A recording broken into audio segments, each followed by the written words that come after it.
Anyway, so I'm in magician school, right? And I get to my final exam and I'm thinking to myself, okay, TJ, you can do it. You can pass the final exam at magician school.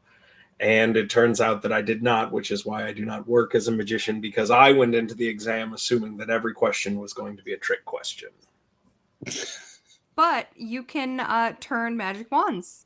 I And that's can turn a magic wand. I am tangentially a wizard. Yes. Oh my gosh. Welcome everybody. Tonight is episode 144 of Sawdust Talk, and we are joined tonight with our friend from Harvey, Jeremy. Hello. Hello, hello. Thank you so much for coming on tonight. And we are gonna take a quick lap through sponsors, and then we're gonna talk to Jeremy and see what's going on over at Harvey. All right, first sponsor that we get to thank every week is Hannah and the team over at Surf Prep. Surf Prep, sanders, abrasives, dust collections are all awesome. If you're not using them, I mean, kind of shame on you, honestly.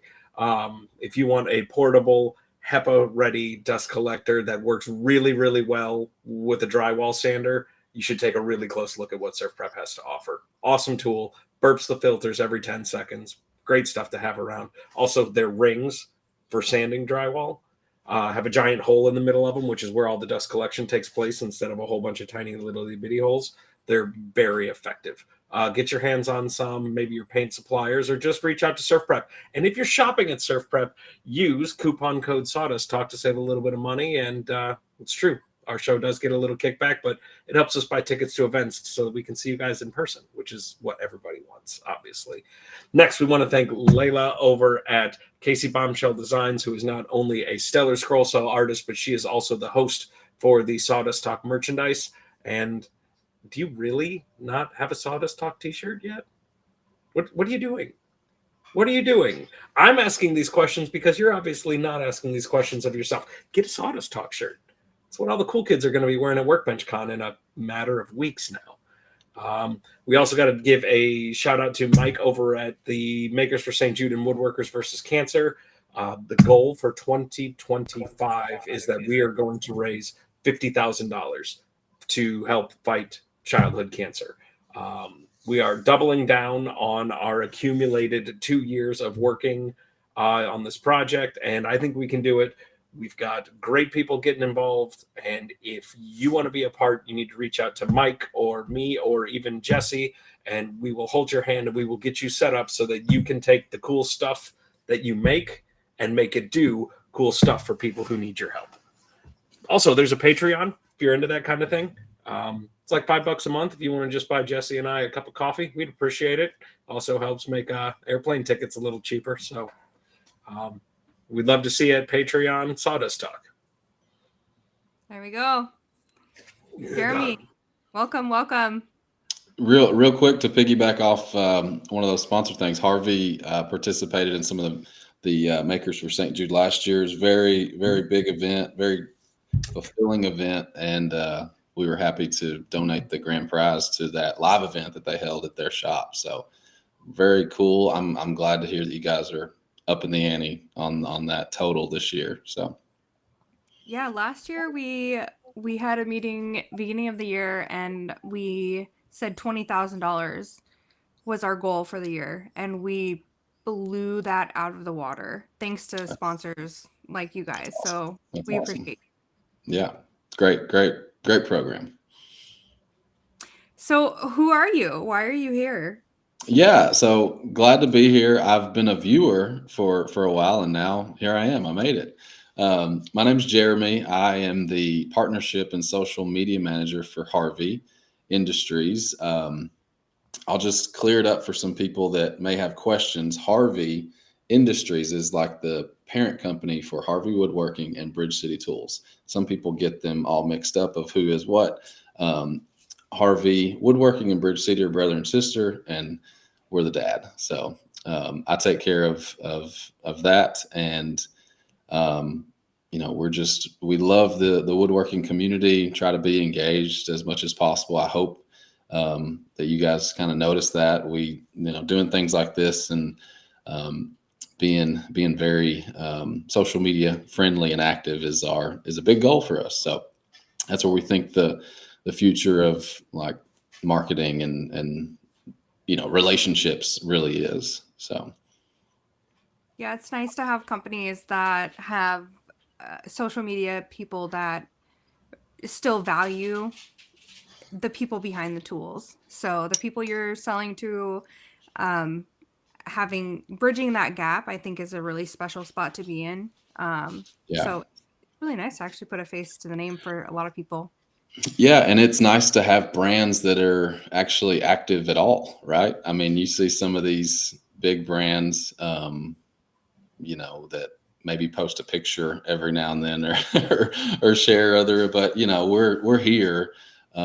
We're keeping up with the trends, keeping up with all the people because it changes. You got to kind of adapt and bob and weave, and that's what we're really good at. So. That's awesome. I kind of want to just jump into a handful of different Harvey machines. Now, I recognize that you don't write the technical manuals for these things, so you can't know every single thing that there is to know about this stuff. But you guys have had a handful of different table saws in like the last 3 years. Right. Rotate in and out. Are you guys feeling like you are hitting your stride with what you've got with the big eye fence and the current line of cabinet saws? Yeah, I think that's an important. I'm glad that you have observed that because that's very intentional. If you were to maybe look at some of the other brands, you're probably seeing the same table saw right now. That tool, for example, the same one that you saw maybe 5 years ago. Maybe some minor, upgrade finishes and stuff like that, but we've really innovated, and that's kind of a cornerstone of what Harvey wants to do is continually innovate. On the accessories themselves, the big eye rent fence is a ridiculously awesome upgrade that is kind of a no-brainer, right? Everybody knew for so long that the T fence wasn't great, right? That it's got the slop in it, and it seems like a no-brainer now that we have the big eye. You lock it on both ends, and you've got this perfect fence. They've got built-in flip stops. It's got micro adjustment, where they're in a crystal lens, so there's no parallax in the measurement readings on the built-in tape. I mean, just all these little things. I'm glad you've noticed that. That's kind of been the focus. And then really, our latest finishes, I wanted to talk about the new nickel coating finishes that we came out with last year. It kind of gets lost in some of these bigger, like physical, sexier things, but the nickel coating is amazing too, because how often do you see like a crappy old cast iron top, and this eliminates that, and it's shiny and it looks good on film for all the social media people. but yeah, I think it's very intentional that we've been continuously innovating. You're going to see more. I think later we'll get into some of the new things that are coming this year and that we've shown at like trade shows, but there's already more coming later this year. What can you tell us about what's coming this year? What I can tell you about what's coming this year is what you saw at the trade show. So at IWF in Atlanta last year, we introduced a lot of new items. Some are released right now, some are not yet, but you've seen them if you watch like our YouTube recap, or Matt Outlaw at 731 Woodworks has a great like summary video of our whole booth. He's a great trade show and product guy. Like, he's really good at that. The big one that I'll say is coming very soon, is the intelligent bandsaw, the AI bandsaw, the A15. A lot of cool things on it. I don't know how deep we want to get into the technical elements of it, but it's got a display that tells you live readings of your blade tension, table tilt, RPMs. It's got a built-in LED light on the shaft there, so there's no more like bolting the magnet bolt-on lights that everybody has to do on the bandsaw. It's got, if you're familiar with our micro adjustments on the miter gauge, it's got that same system for the blade, the blade guards. So, and you know how when you go to set your set those, there's no locking, it's toolless, so they just set and don't have to move. So that's great. And really, the thing I'm really excited about on the bandsaw, that's not even like the AI part, it's got a mini big eye fence on the bandsaw. So if you're a bandsaw person, you probably know that most bandsaw fences, again, aren't great because they're a traditional T-style fence. You've only got one locking point. So we brought the big eye, shrunk it to the bandsaw table. That's awesome. Yeah, really cool stuff. Is it going to offer variable speed, slow enough, and enough torque to theoretically run metalworking blades also? There are 2 motor speeds. You gotta change a belt in the back to go between them, but yes. That's a really useful maker tool with theoretically a 14 or bigger throat on it. Yeah, it's got automatic stops, so no more foot pedals. It doesn't even have a foot pedal, but the blade automatically stops, and then there's actually a physical button, like a oh crap button on the side. Let's see what else. Tons of features. It's all nickel coated as well, standard. And let's see. I need to watch Matt's video again. No, you're all right. All the features. For the people who may have been lured into purchasing a table with titanium nitride on it, right? Are you guys gonna offer anything to allow them to upgrade or send stuff in? Yeah, I'm glad you brought that up. So titanium nitride was kind of it was like a stepping stone to nickel. It's got a lot of good chemical resistance as well. And I would say it's in between cast iron and nickel. Nickel's, right now the best option. Just early this year, we released a standalone product that is just the table saw top and wing. So somebody, even with a cast iron top, if you're a Harvey owner right now and you have a cast iron or titanium top, you can get just the new nickel top and wing. Okay. And then it's probably buried in a series of tabs that just don't work really well on my mobile device. But do you guys offer a router wing for your table saw? Yeah, absolutely. We have 2 sizes of a router wing, actually. One, really just to suit whatever your size is, but it's the RT 800 is the size that will drop right into your table saw wing. And then either of those can be on a standalone, and we have a router table stand that's like a standalone mobile base, and it's got, again, it's really cool too. I'm going to say that with all this stuff, but it's got a single foot pedal that raises all 4 wheels, and because how crappy is it when you have a system like that? You're usually pushing on a router table, so it's got to be locked in. And you got to go around and click each wheel, right? That's a pain in the butt. This is a single foot pedal that drops it to its lock-in feet. Well, yeah, and guys, the mobile stand that you came out with, I mean, I've heard nothing but good things. Like how the ease of being able to push around like a 500-pound machine and just block and drop it. Yeah. So that's another product. I don't know if you wanted to go somewhere else with that router table, but yes, we have it. Yes, we have it in nickel, and it can be in your table saw or standalone. But the lifts, like the Jessies and the Jessams and stuff, they all play pretty nicely in there.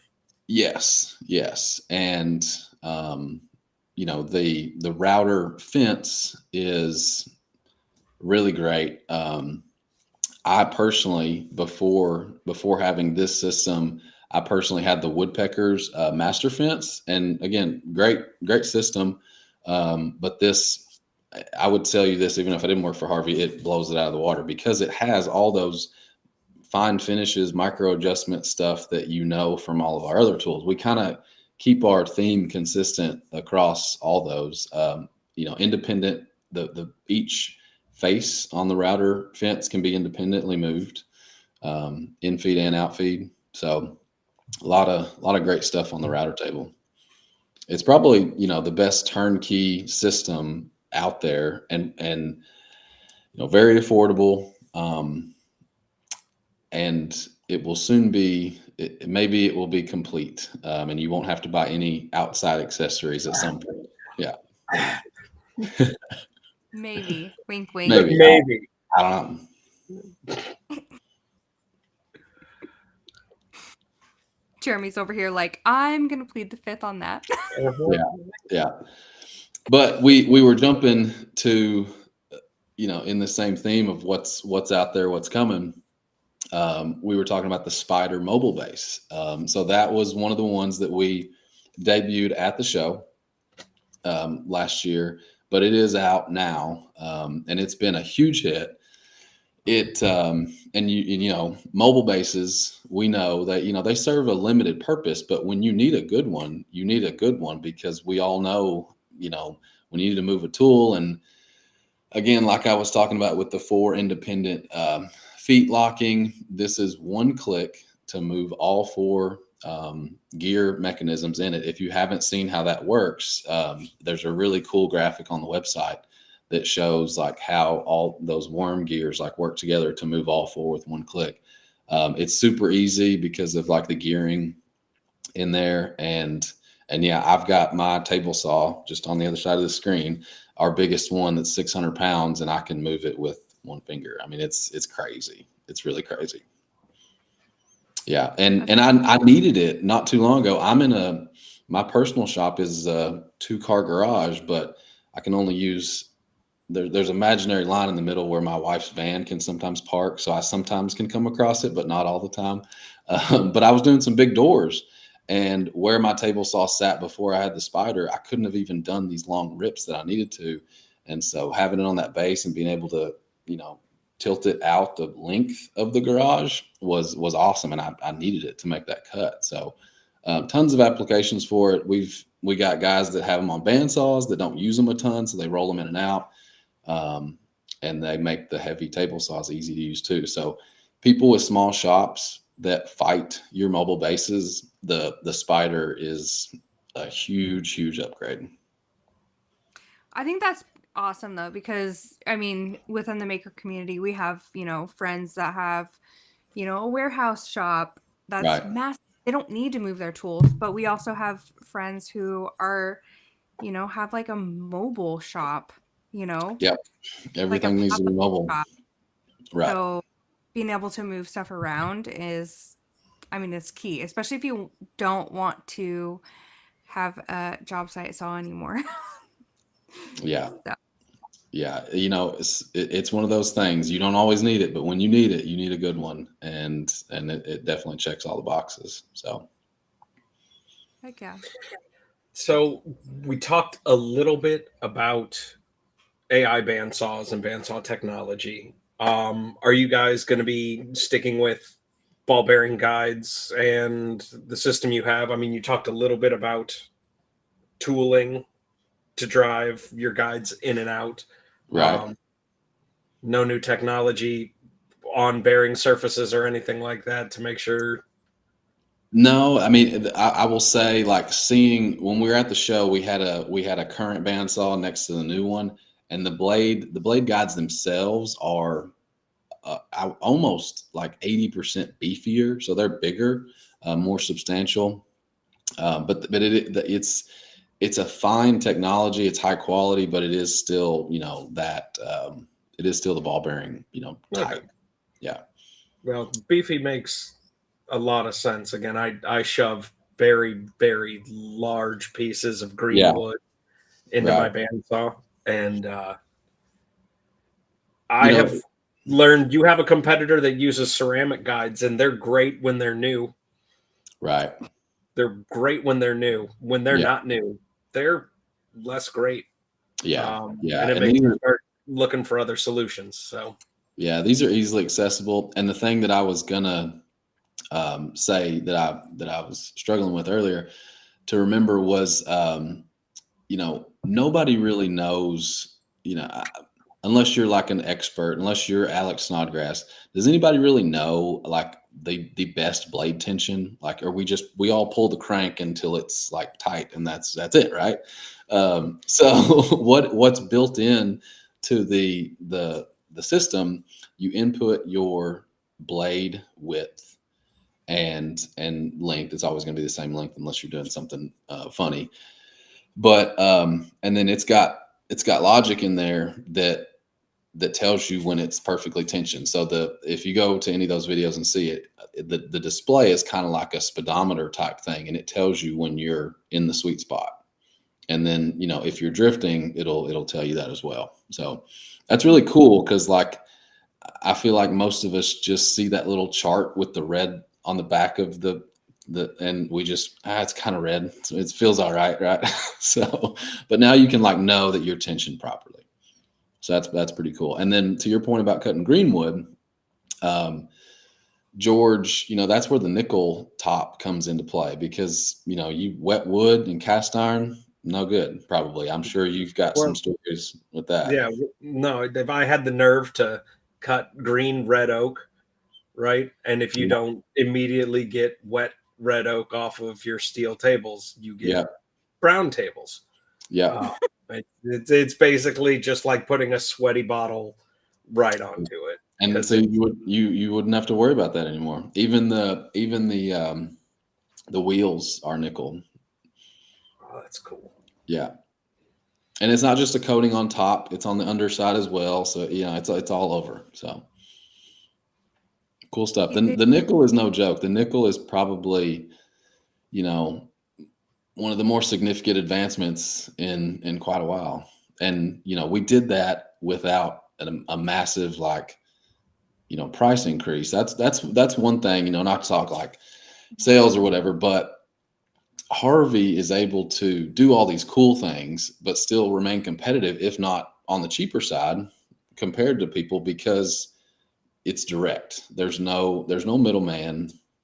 There's no like Rockler charging an extra 20% dealer fee between us. Now, the downside of that is that you can't go to a place and touch it and feel it, but that's why we want to be more involved in trade shows and like social media and reviews, so you can kind of have that level of trust because it's a big purchase, and if you can't like feel it, some people don't like that. But hopefully, you see enough good reviews, and positive feedback, and then if you want to come to a trade show and see it and touch it, you can definitely do that. But that's why we can do what we do with the cool stuff and remain competitive. And you guys are going to be in Vegas? We're going to be in Vegas, yeah. AWFS show in July. So we like to do those big shows. So AWFS and IWF, they alternate every year. So we'll usually be at all those. We're bringing some really cool stuff to the trade show this year. If you've been at either of the last two shows that we did, our booth has like always been popping because we do live demos, we do chopstick maker demos. We've got like engaging things. It's not just like a walk by and there's a bunch of people just standing at the tools, like it's engaging. We got swag bags and stuff, but we're doing something totally different this year that I've never seen at a trade show before. I actually can't tell you that because that is going to be pretty. It's not a secret until the show, but we're going to be like releasing some footage out of what this mysterious thing is leading up to the show. So that's going to be cool. I'm excited Tell for me that. later. Yeah. I can say this little teaser here. We're going to be doing a really cool giveaway. And when I say giveaway, we're going to be giving away a way to get to the show. We're gonna be giving away like airfare and hotel to a couple people to come to the show. Heck yeah. That's Yeah, awesome. Cool. yeah, because I mean, not everybody can do that because trips and travel and stuff. But we're gonna Yeah. do something cool to open it up to people that maybe can't go to the show on their own as a giveaway. So stay I tuned mean, for that. when it comes to like trade shows and maker events, I mean, there's Workbench Con and Maker Camp and whatever, but one thing our friend, your friend, Izzy Swan has told me, he's like, IWFS, make it there. It's Yeah. worth Yeah, it. it blew me away. It blew me away, to be honest. My first one was AWFS 2 years ago in Vegas. And I don't know what I expected, but it blew it away. Just the scale of it. And then IWF last year is bigger than AWFS. It doesn't immediately feel bigger because it's in a bunch of different halls. Whereas, and there's some super duper industrial stuff, like not even in our realm, like conveyor manufacturing type stuff that takes up a lot of footprint, but really cool. And it's the place to meet people. It's a place where you can like see all these people and come out. So I think that we floated that idea of being able to send some people out, and that was a hit. And we also do a Harvey night every night. Well, not every night. We have a one big Harvey night for each show, where we rent out, like at Vegas 2 years ago, we rented out an entire bar at the MGM, and everything on us, and that was really cool. And our owner gave a speech, and he's the best. He's a great guy. If you look at our YouTube page, you'll see some of his speeches, and it's a fun time. So Vegas will be cool. Highly recommend everybody that can to come out. Heck yeah.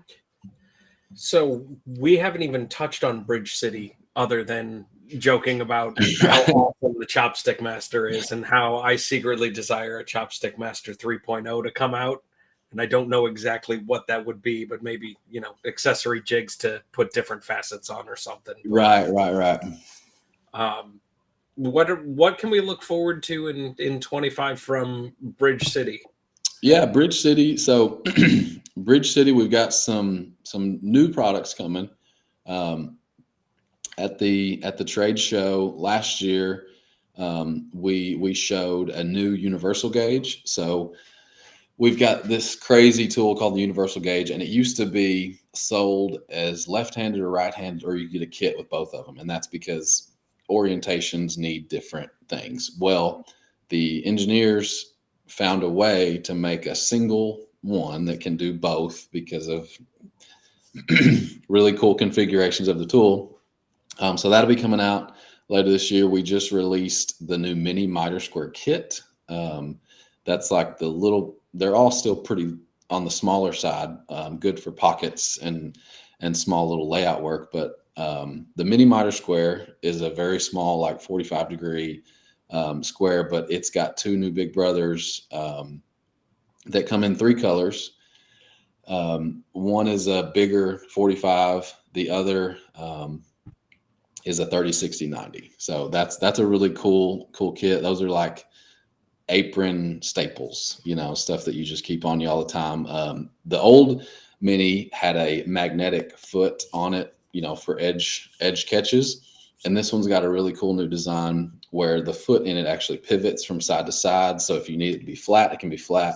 But if you need to catch that edge, it can catch it. So that's a cool thing. And then pretty much all the other Bridge City stuff, I can't really say yet, but definitely more cool stuff coming from Bridge City. And they'll be at the show. Stuff will be at the show for sure. So if I want to see more RoboCop-inspired hand planes.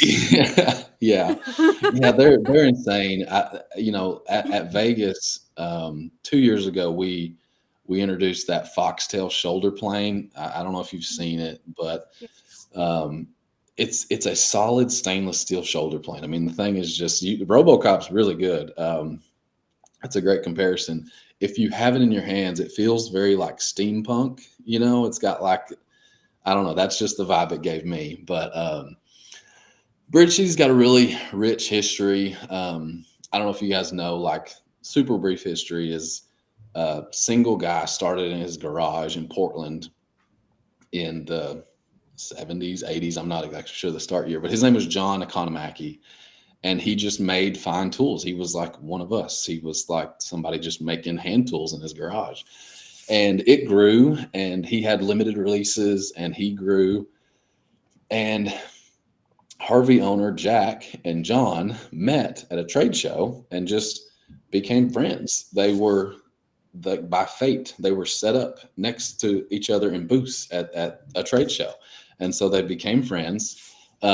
With no business dealings. They just became friends. And then along the way, John wanted to kind of retire, and he had grown Bridge City into a good business. And, long story short, Harvey bought Bridge City from John, but kept him on as, creative consultant or whatever you want to call it. He's still around. He was at the trade show last year. I'm sure he'll be here this year.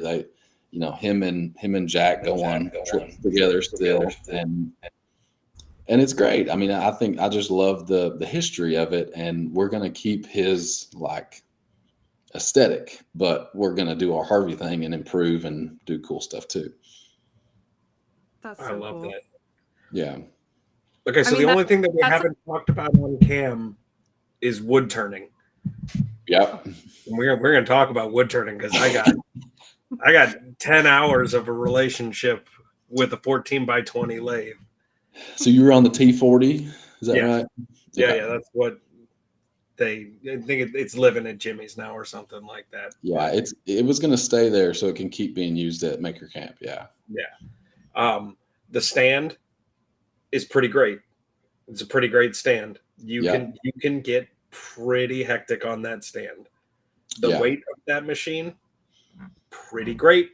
Yeah, it's a heavy boy. Yeah. The tool rest and the banjo for a lathe of that size is fine. Okay. It's fine. Tailstock. Big beefy tailstock. You don't normally get that, but the price and the 220 volt power, it's like it's there. Right? Yeah. We discussed pre-show about the gremlins that specific lathe has stacked against it with extension cords that you really shouldn't be doing with 220 tools, but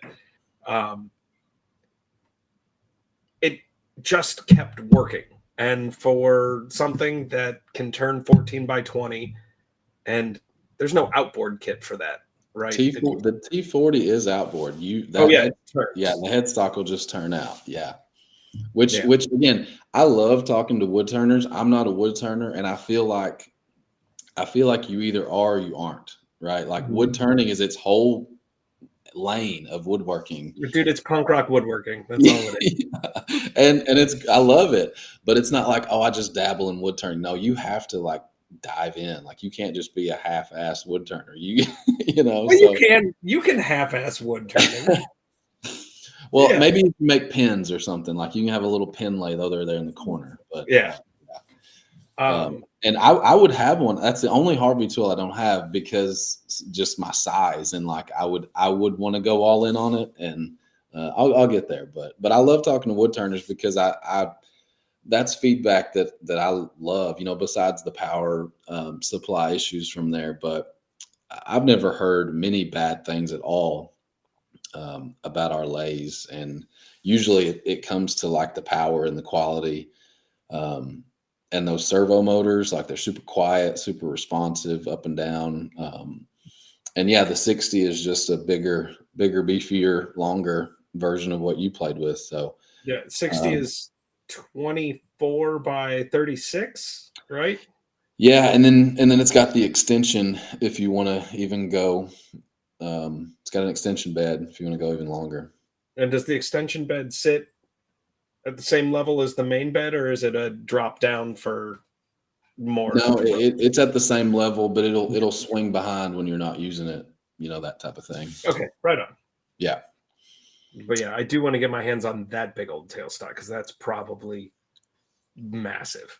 Yeah. So what sort of things do you turn? Like, what do you like to turn? Like bowls, or what? Do you have Bowls, anything? mostly bowls, occasionally hollow forms and boxes, and I Yeah. do some spindle work, but there are much better spindle turners than me in this world. Well, and that's the thing. Like when I'm talking to people about turning, I ask them like, what do you use it for? Because the T60 does not go outboard. So I usually recommend the 40 to people if they think they want to go, for bigger, outboard stuff that would require that. So even though I don't want to call it small because it's just the smaller one, Yeah. Well, and the thing is people forget that an overhead cabinet in a kitchen or like a standard overhead storage cabinet can only hold a 14-inch plate, platter, or bowl. Sure. Right. Right. So like that doesn't come up. Ooh, Hey, all right. Jesse. Very nice. You did so good on that. Yeah. I almost pooped my pants turning. It scares me. That's the one, or you were like scared to death on the? Uh-huh. That's That's awesome. the I love one. it. Mhm. Yeah, no, she cut a whole lot of air on that one because it used to be a cutting board from the people. Yeah, it who was, were hired. was square. So he's like, keep going. I'm like, I'm not doing anything. He's like, yes, you are. I'm like, Yeah. oh. We cut a bunch of air.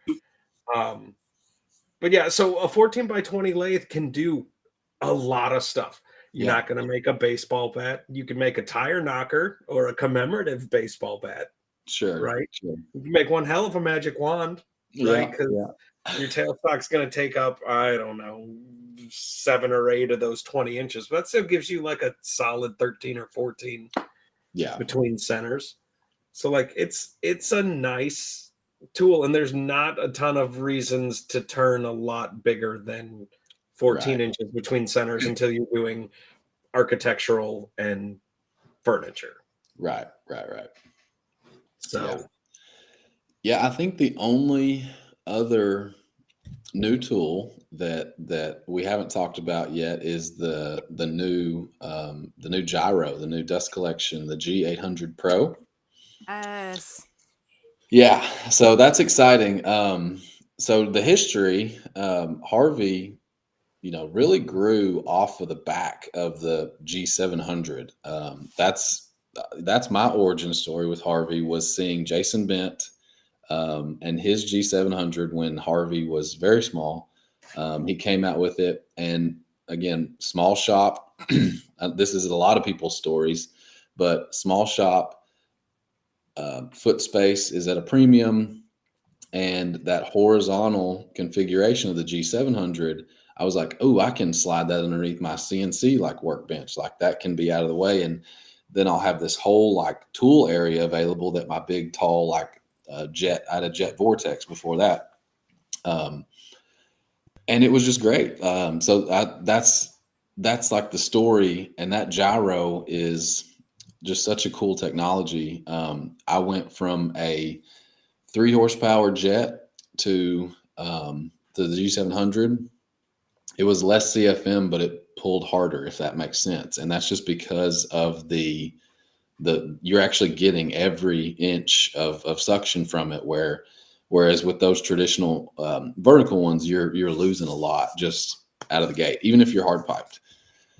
Just because of the configuration of the gyros are just much more efficient. So I say all that to say, there was a G800, not Pro, for a while, that was like the bigger brother to the G700.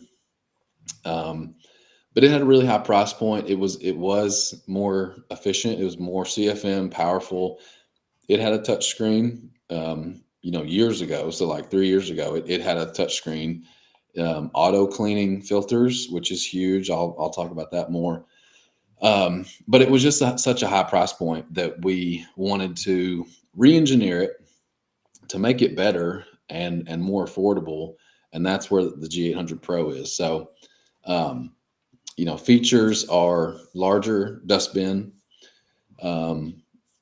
digital display, and it's got if you want to see all the crazy details, go watch Izzy Swan's most recent video on it. He does a deep dive into the motors.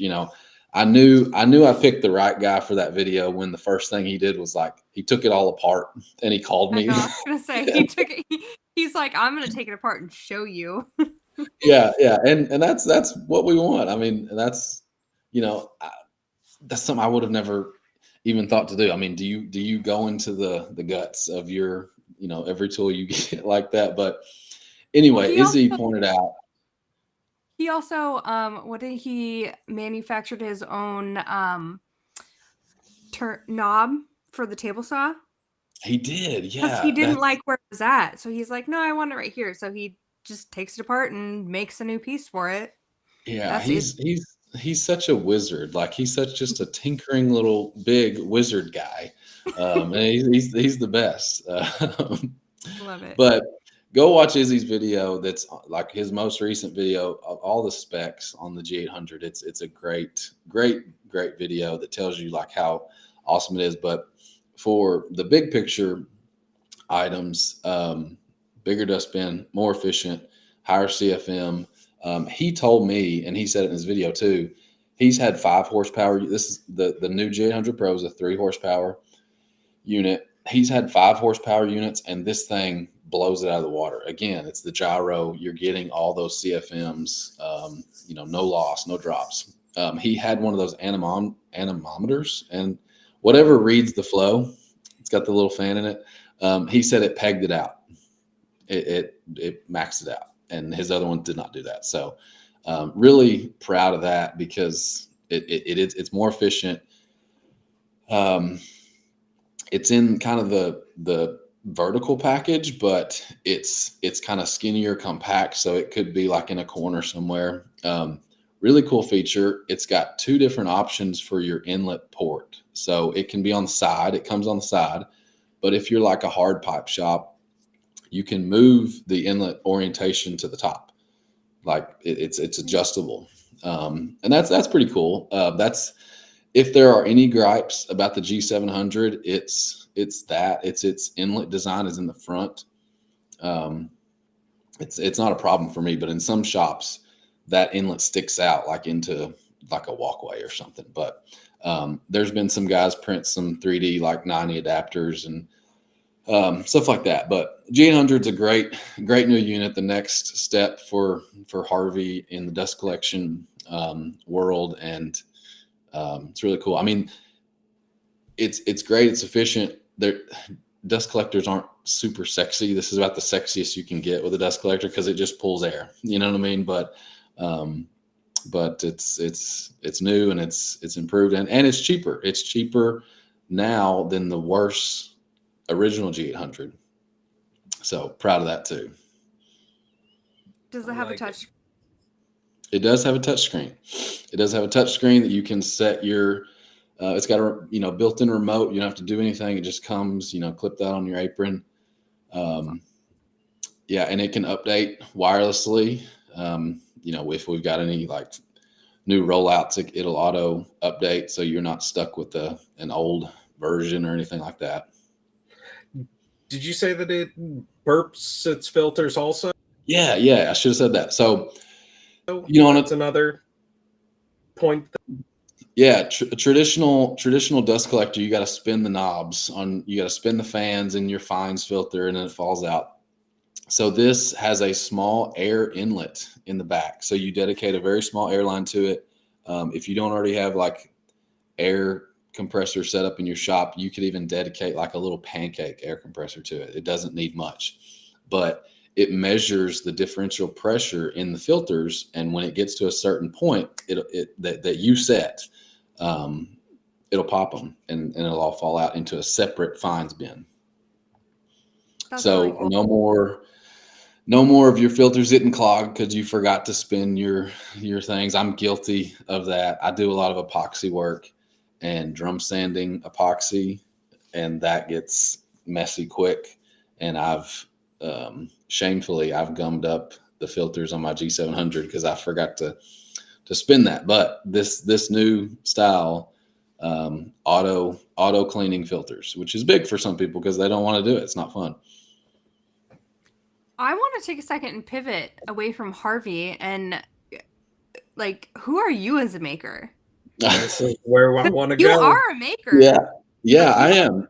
your stuff, you just show Harvey. Yeah, I am, and I think that's why this whole thing works is because I came from the maker community, and that's like when I first came on, I was just a partner. Like I said, I bought my first G700 um, because I thought it was so cool. And then Harvey was pretty small and growing at that time, and I built a relationship with the marketing person at the time, which was also, they were so lean and so like up and coming at the time. The same guy that was doing like the marketing and social media was also like during the day helping pack pallets and customer service. Like it was a lean crew in the beginning. So when you were sending that Instagram DM, you're getting right to the guy, So as they were trying to grow, I just, offered to help if they have any promotions or whatever, just like everybody does. And we did a promotion on the bandsaw that's still, if you go to you dig deep on the Harvey page, you can see it. It's old and in there. But that was successful, and we just became friends, and it was just a one-time partnership thing. But I became friends with him, and I could tell just by being on social media and being involved that like something had changed with their engagement, I guess, so to speak. And I just reached back out to him and and said that, and he was like, "Yeah, you know what? You're right. We've hired a marketing firm to do some of our stuff." And I said, "Well, I'm just telling you this as a friend, but they're awful. Like they're not they're not doing good. They're like I know you, and I know what Harvey like kind of is trending towards, and I'm just telling you this as a friend. Like I had no ask at all. I just wanted it to succeed." And he said, "Thanks for the feedback," and that was it. And then about 3 weeks later, he sent me a message and said, "You know what? I took a closer look, and you were right. This was a marketing firm that didn't know anything about woodworking, so they were just throwing darts." He said, "Do you want to do it?" And I said, "Sure, we'll try it out." So that was a little over 3 years ago, and that's how I came to be with Harvey. And it works because I know the people, I know the tools, I know how people are using them, and it's just been a great relationship. It's taken me to cool places, lets me meet all sorts of cool people. When I first started out, I never thought I'd be like texting Jimmy DeResta or, FaceTiming with Izzy. Like it's crazy. It's crazy, but it's fun. So fun and just enjoying it all along the way. And yeah, we're just going to keep doing it. But I said a very long answer to your question about who I am. So my personal account is West Kentucky Woodworking. I'm Kentucky guy, and you might be surprised to know that Harvey is not my full-time thing. Like I have a job,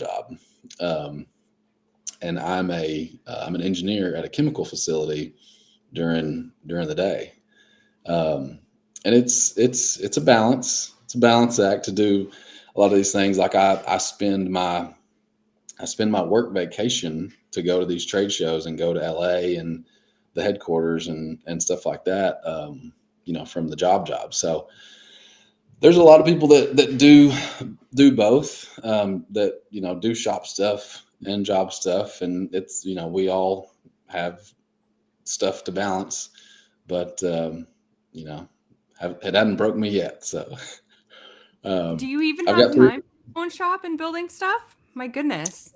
Yeah, I've slowed down. Like I take projects that are fun and exciting and have no deadline. That's what I tell people.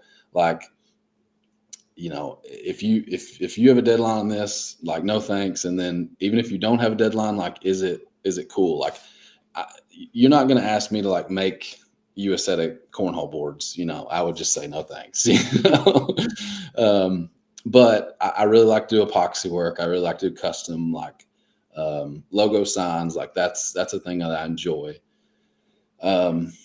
I'm a big Onefinity guy. I'm a big CNC guy. I grew up in my woodworking progression, and I drifted towards like the epoxy CNC side of the world, just because I enjoy the technology of it, and it's been good. So yeah, it's a balance. I've also got 3 kids, so 11, 10, and 4. So that's a balance. That's a juggle. But that, they're supportive. My wife is very supportive of all the Harvey stuff, and she helps out. So Love it. The balancing act is tricky for sure. yeah, The time is now 10:01. We need to also take one more quick lap through our sponsors, and then you're going to get the final question, unless there's something that you really want to make sure that we talk about before we get to the final question. I feel like we just started. I kind of concur. Yeah. We may need. I mean, we can't do these back to back, but we need to like schedule another one. Well, Later. I mean, how about after Vegas? How's that There sound? we go. There we go. All right, good. Or maybe during Vegas. Who knows? We'll peel you away from the booth for 20 minutes. Yeah, there you go. Okay. One more lap through. Surf Prep Sanding Systems. They have a 6-inch random orbit sander that's got a paddle handle on it that kind of keeps you engaged with what you're doing, but also doesn't require so much pressure on that switch that you can kind of put the 3M work tunes on and lose an hour, giving it the old Miyagi treatment. And that's what they want. From now on, I'm going to name my 6-inch random orbit sander Mr. Miyagi so that I can send a floor. We also want to thank Layla over at Casey Bombshell. Please buy some Sawdust Talk merch because I want to see you guys in the wild. I want to see who's watching and who's listening. And if you're at Workbench Con and I see you in a Sawdust Talk shirt, I will give you a top secret TJ sticker, the likes of which you're not even prepared for the awesomeness. Make us for St. Jude. Get involved, get educated, figure out what it's all about, figure out what you can do, and then do it. It may seem daunting. You might think that like, oh, my work's not good enough. It's not about the work. It's not about how good it is. It's about being a part of something that's bigger than what you think you're doing. And who knows, maybe your family, or maybe you have a relative, or maybe you know somebody who, maybe you don't know somebody who had a childhood cancer issue, but they want to support you while you support someone else. Any and all help and any all work, we will hold your hands and we will make sure that you get all set up so that we can do great things for people who need our great help. And then swing by Patreon if you got a second. That'd be cool. Final question, boys and girls. Every week, we like to ask our guests to come up with a motivational thought or a quote or a reason to kick open their workshop door, pick up a tool, make a mess, stare into the abyss of what they could be doing with a pile of wood that's sitting in the corner, what have you. What would you like to share with our viewers and listeners to get them excited to go be awesome? Yeah, I think that's a great thing to do is to get motivated, because we can all get in ruts where we maybe avoid the shop or we get burnt out. But we're here on social media, right? So I want to take that spin on it. You just heard my brief story about how I came to be, and if you're watching this, you're probably a maker of some kind. So I would just encourage you to be involved. Like I never had any clue or intention in the beginning of being where I am now and working with this brand, working with all these awesome people. So just get involved, participate, go the extra mile, do things like the Makers for St. Jude giveaway, and that will snowball and get you to a place and opportunities that you don't even know are out there. So that's my piece. I'm a living example of how being involved on social media and just doing stuff works out, and you can have a cool ride in the process. So just keep doing that. I love that. That's so awesome. I do want to really quick say that this is more of a compliment to you, Jeremy, because everyone that I knows you absolutely loves you. So Jeremy from Harvey is, I mean, I've never heard anything bad about you ever. People I just like appreciate sing that. your, they're like, I I love appreciate him. that. He's so awesome. So I mean, usually I'm giving people free tools, so I mean, I'm kind of like Santa Claus. It's hard for that to go bad, but these are relationships. I don't talk to people like I'm looking for XYZ. Like we're we're we're in this together, and that's how I approach it. But I very much appreciate that. It's a great community, and that's why we love to be involved. heck yeah. Well, this has been episode 144 of Sawdust Talk. And TJ, you want to take us out? Sure, I will see all you cool kids next week. Same bat time, same bat channel. So.